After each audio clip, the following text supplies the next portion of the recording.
on today's episode, we are going to be giving away this copy of Arkham City. So make sure you watch to the end to find out how you can be in with a chance of winning this steelbook with the slipcover.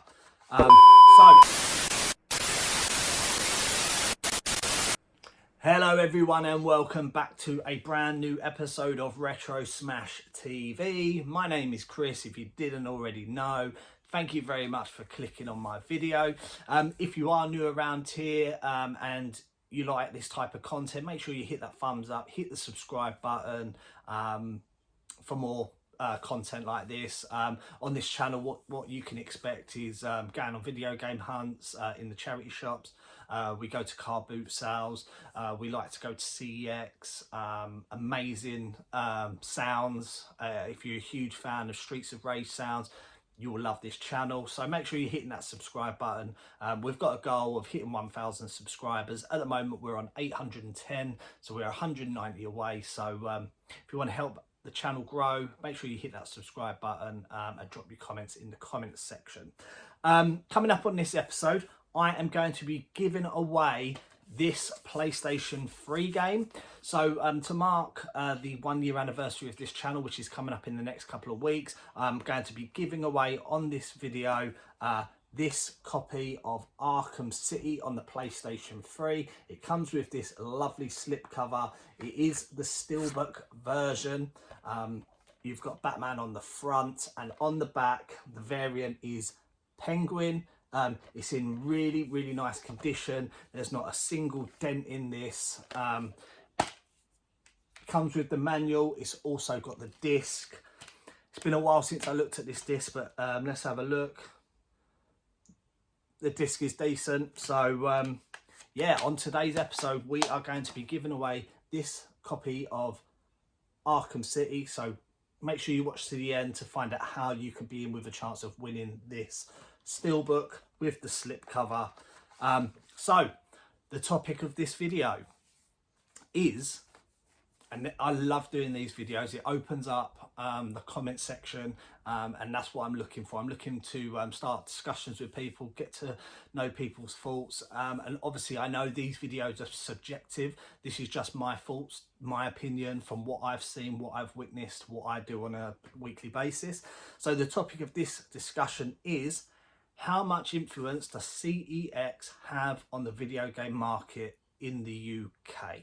So without further ado, let's go. So being a YouTuber, somebody who makes videos and content, a lot of my content is heavily revolved around CEX, as well as a lot of other YouTubers out there. It seems to be a very hot topic. So I decided to have a little think about CEX as a business, and I personally like the company. I haven't got a bad thing to say about them, really. They do what's good for them. I understand they're a business at the end of the day, so can't knock them. They've given me a gateway to get games very easily by using the voucher system and the trading system, so I can't knock them. So I'm not going to say a bad thing about them. However, I just want to know, well, I want to let you know, guys, my thoughts on the video game market in particular. So I've broken this down into sort of subsections. So the way I look at sort of video games and where to buy them is, you've got your games that are under £5. You've got your games that are under £15. You've also got charity shops in the equation, independent video game shops, also Facebook Marketplace. You've got eBay, you've got Vinted, you've got other auction sites, whatnot have just come into the video game market from my understanding, or people are using that platform. You've also got CEX, and obviously we all know that with CEX, especially with the retro, they at the beginning of this year they changed with or without manual conditions, etc, etc. So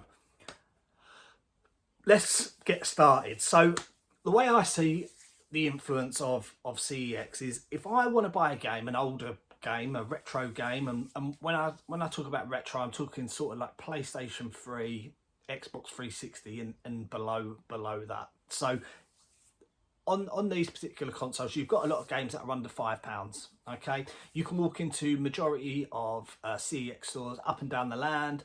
You will see that there are multiple different games that are under £5. PlayStation 2, Xbox 360. This is where CEX really shine, because if you walk into that shop with £5, you can come out with multiple games. I see different challenges from other YouTubers, 10 games for £10 and stuff like that. And that's where CEX really shine, because apart from going to car boot sale, or if you're lucky, charity shops, you're not going to find these games at these prices. Okay, if you go on to online marketplaces, you're going to have to pay postage, and if you're not, then the seller isn't really making any money on that. So games under £5, CEX really shine. The next part is games that are under £15. So in that kind of £8 to £15 bracket, that's when I start thinking, should I get that game from CEX or should I seek other avenues? Now, there are a lot of games in that sort of bracket on the PlayStation 2, PS3, Xbox 360, even the PlayStation 4. If it's in stock in my local CEX, brilliant. But if it's not, I will seek other avenues for this, okay? There are two different avenues where I would go with this. I would check out eBay, and I would also check out Vinted. So I am a huge advocate for Vinted, both as a buyer and as a seller. I quite like Vinted's model in terms of the buyer pays the protection and also the postage. They don't charge the seller any fees. So the way that Vinted make their money is based on the buyer protection, and also obviously the partnership they have with the postage company. I can only assume that they get some sort of kickback. What I don't know. Whereas eBay is the total reverse of that. The seller pays the fees, and the buyer doesn't. So for games that are between that sort of price, £8 to £15, I would go, first option would be Vinted, and then secondly I'd go on to eBay. Then we have the influence that CEX have on charity shops. Okay, I've said it so many times. I've walked into charity shops and you go in there, you use the app, you scan the barcode, you see what the price is of trade-in and how much they're selling the game for compared to what they have in the charity shops. And in my experience, and I'm not saying it's your experience, because I know that there are YouTubers out there and collectors who pick up deals left, right and centre from these charity shops. Where I'm based in Essex and London, no chance. The majority of the time you scan and then you see the price and it is exactly the same as what it is in CEX. Okay, so what the staff are obviously doing is getting the games in, or the multimedia, scanning it on the app, £5, marking up as £5. However, they don't take into account a number of things. CEX value their games based on their stock levels. Okay, so we saw it last year with Call of Duty. As soon as Call of Duty on the Xbox 360, the servers were turned on, the price shot up. But as soon as they had multiple copies of games, the price came crashing down, just like the stock market. And that is no different to today. So charity shops, when they're marking these prices up, they're not taking that into account because they haven't thought of that. So if a game is stuck on the shelf for 6 months at one price, but CEX's price has dipped, they ain't changing their prices, okay? The other thing that they don't take into consideration is condition. I have lost count the amount of times I walk into a charity shop and I see a game, I open it up and oh my God, it looks like it's been run over by a car, dragged through a hedge backwards. It is unplayable, yet they're pricing it up as £10. They don't look at the quality. They also don't give you that warranty. So with any purchase from CEX, no matter what it is, they give you a 24-month warranty. You're not getting that in the charity shop. So why are they pricing accordingly? CEX are obviously taking that into account when they're marking their stuff up. So you have your charity shops. Then we move on to independent video game shops. Okay, so with independent video game shops, obviously they have business rates. They've got to pay the tax, they've got to pay VAT, they've got to pay staff and stuff like that, so they price up accordingly. However, a lot of them cannot compete with a huge juggernaut like CEX, because CEX don't just do video games, they do other electronics. Okay, they've got stores in every part of every land. I don't know how many stores they've got, maybe you can drop it in the comments, but they've got hundreds. Okay, independent shops, usually just a one-man band person, so they have to mark their games up competitively, but I think that they base it on condition. So if a game is in really, really good condition, they price it accordingly. However, they don't take into consideration that with CEX, it doesn't matter if a game has got a crack in the case, or it's really, really good, no scratches. They price it the same. So we do what we call CEX lottery. We spin it, we get the parcel, we open it up, we decide whether we're happy with it or we're not. So you've got your independent video game shops. I've touched on eBay and Vinted. The reason why I like these two is that you can watch items, especially on Vintage. You can favourite something, and then the seller can send you an offer. So if they mark it up at £10 and you like it, but you don't buy it, they could send you the offer as £8 and you could consider that. Or you can make your own offer on that and it sort of negotiate from there. It's really easy to use. The chat system's really good. You can track your parcels. I love it. I'm a big advocate for it. Whereas eBay is a bit hit and miss for me. I think the prices are quite high. You can look for a particular game, and especially retro games. If you're looking on like Super Nintendo, the difference in the price can be £100 on particular games. So you've got that. The other influence that CEX have had, and it was huge, and everybody was talking about it, and it was the with or without manual. Right, it happened sort of mid-January on all the retro games. The prices all went up. Some of them come down, and it's sort of leveling its way out. At the time, I was like, how can they do that?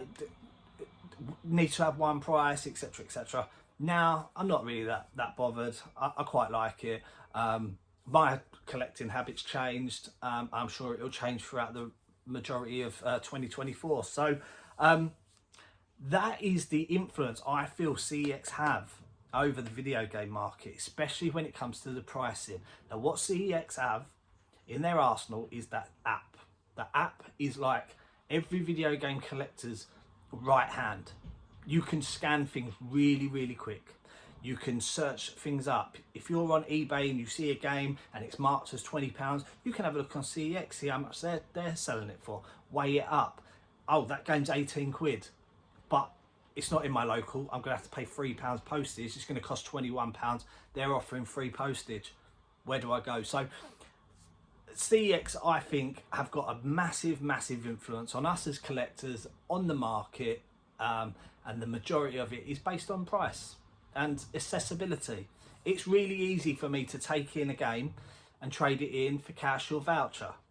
It's really easy for me to walk in there and buy a couple of games under £5. It's really easy for me to go on the app, order a couple of games, get them in the post. 9 times out of 10, they're all good. Brilliant. I'm happy. So that is my thoughts on how CEX control the video game market, especially in the UK. If you're not from the UK and you're watching this, CEX is kind of like in America GameStop. Okay, so buy and trade shop, video games, retro, all types of consoles. So just in case you're wondering what CEX is. Okay, now we're getting on to the good thing. So hopefully you've stuck around to the end, and I am going to give away this copy of Batman Arkham City. All you need to do is be a subscriber, like this video, like you wouldn't already, and put in the comments, all you have to write is the word smash. Simple. SMASH. Smash. Capital letters, lowercase, however you want, I don't care. What I'll do is anybody who's wrote that word smash, you have to be based in the UK just due to postage and shipping, etc.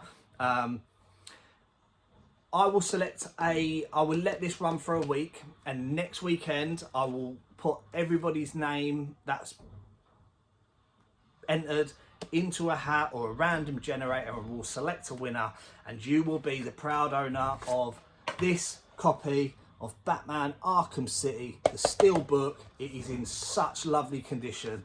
So yeah, this is what we're giving away. So all you need to do is be a subscriber, like the video, and write the word smash. And that will do us. Guys, I hope you've enjoyed this video. Like I said, if you are enjoying this and you're new, make sure you hit that subscribe button. We're trying to get to 1,000 subscribers. We're nearly at 1 year anniversary. I think the 1 year anniversary is actually the 27th of March, 2024. So, yeah, I'll see you in the next one. Take care.